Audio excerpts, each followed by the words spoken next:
Saya Nova Rizky Alfiati, NRP 55, akan menjelaskan tentang desain basis data. Tujuan pembelajaran ini adalah memahami aturan sistem informasi dalam organisasi, memahami proses desain basis data, dan materi yang akan dipelajari adalah pendahuluan, aturan sistem informasi dalam organisasi, dan proses desain basis data. Pendahuluan. Aktivitas desain basis data menggunakan proses yang sistematis yang disebut metodologi desain. Target basis data diatur dengan RDBMS atau Rational Database Management System, ORDBMS atau ODBMS. Dalam melakukan desain basis data dapat digunakan Designer 2000 dari Oracle, ERWIN, BPWIN, dan Paradigma Plus oleh Platinum Technology dan lain sebagainya. Organizational Context. Sistem data dictionary menyimpan dan mengatur informasi berikut, yakni deskripsi skema sistem basis data, informasi detail dari desain fisik basis data seperti struktur penyimpanan, akses path, ukuran file dan record, deskripsi pemakaian basis data, tanggung jawab dan hak akses, deskripsi tingkat tinggi dari transaksi bisnis data dan aplikasi, dan relasi pemakai ke transaksi. Relasi antara transaksi basis data dan data item yang dirujuk. Hal ini sangat berguna untuk menentukan transaksi mana yang diakibatkan jika definisi data diubah. Penggunaan statistik seperti frekuensi query dan transaksi dalam jumlah akses ke basis data. Siklus sistem informasi. Siklus sistem informasi disebut siklus makro, di mana siklus sistem basis data dirujuk ke siklus makro. Siklus makro meliputi beberapa tahap, yaitu feasibility analysis, yakni tahap ini berhubungan dengan analisa area aplikasi potensial, requirement collection and analysis, kebutuhan detail dikumpulkan. Desain akan dilakukan desain sistem basis data dan desain dari sistem aplikasi. Implementasi sistem informasi diimplementasikan. Validation and acceptance testing, sistem diuji coba.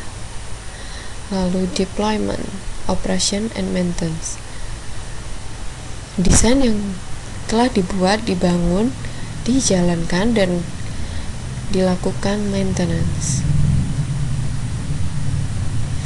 Siklus sistem aplikasi basis data. Aplikasi yang berhubungan dengan siklus sistem aplikasi basis data meliputi tahap berikut.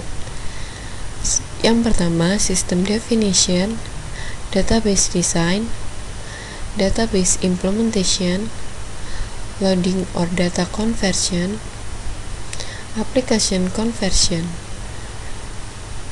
dan testing dan validation, kemudian operation, lalu monitoring dan maintenance.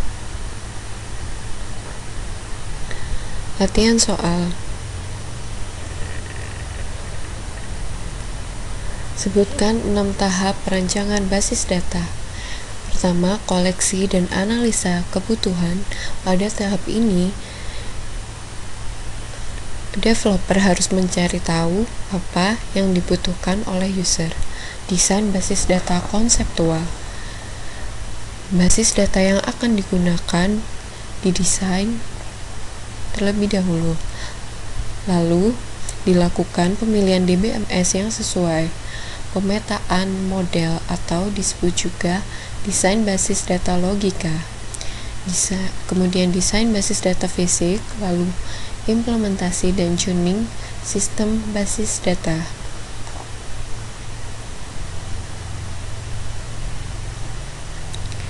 Manakah dari 6 tahap tersebut sebagai aktivitas utama dalam proses perancangan basis data?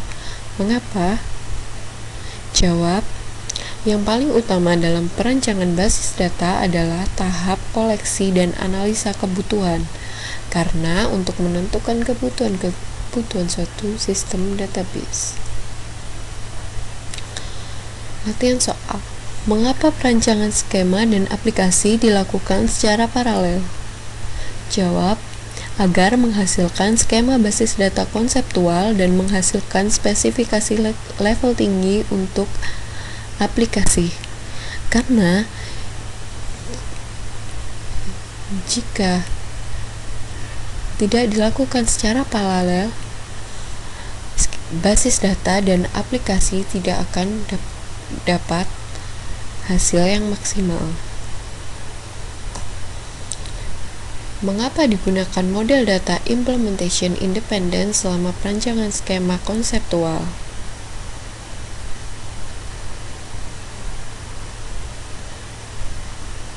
Mengapa diperlukan koleksi dan analisa kebutuhan? Diperlukan koleksi dan analisa kebutuhan untuk mengetahui dan menganalisa keinginan pemakai terhadap suatu basis data sedetail mungkin. Bagaimana karakteristik dari model data untuk rancangan skema konseptual harus diproses? Yang pertama, expressiveness, cukup ekspresif untuk membedakan perbedaan tipe data, relationship, dan constraint. Simplicity and understandability, sederhana dan mudah dimengerti. Minimality, tidak overlapping.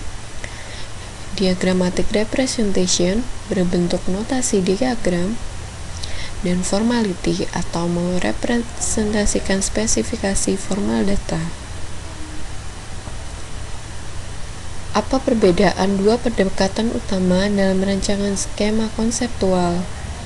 Pertama, System Dependent Mapping. Pada bentuk ini, pemetaan tidak mempertimbangkan karakteristik khusus atau kasus khusus yang diaplikasikan ke implementasi DBMS dari model data. Tailoring the schemas to a specific DBMS.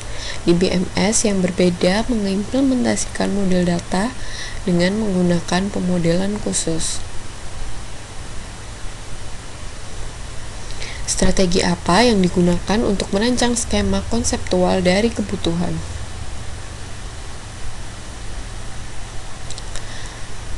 Top-down strategy dimulai dengan skema yang berisi abstraksi level tinggi dan kemudian mengaplikasikan ketentuan top and down. Bottom-up strategy mulai dengan skema yang berisi abstraksi dasar dan kemudian kombinasikan atau tambahkan abstraksi tersebut. Inside-out strategy merupakan kasus khusus dari bottom-up strategy di mana atensi difokuskan kepada himpunan konsep terpusat yang lebih nyata. Mixed strategy, kebutuhan dibagi berdasarkan top-down strategy di mana skema dirancang untuk setiap partisi berdasarkan bottom-up strategy. Sebutkan langkah-langkah view integration ke rancangan skema konseptual. Identifikasi korespondensi dan konflik di antara skema. Modifikasi view untuk kesesuaian dengan menggabungkan view. Restrukturisasi. Sebutkan faktor untuk memperlancar pemilihan paket DBMS untuk sistem informasi dalam organisasi. Pemilihan DBMS berdasarkan faktor beberapa hal teknis, ekonomi, dan kebijakan organisasi.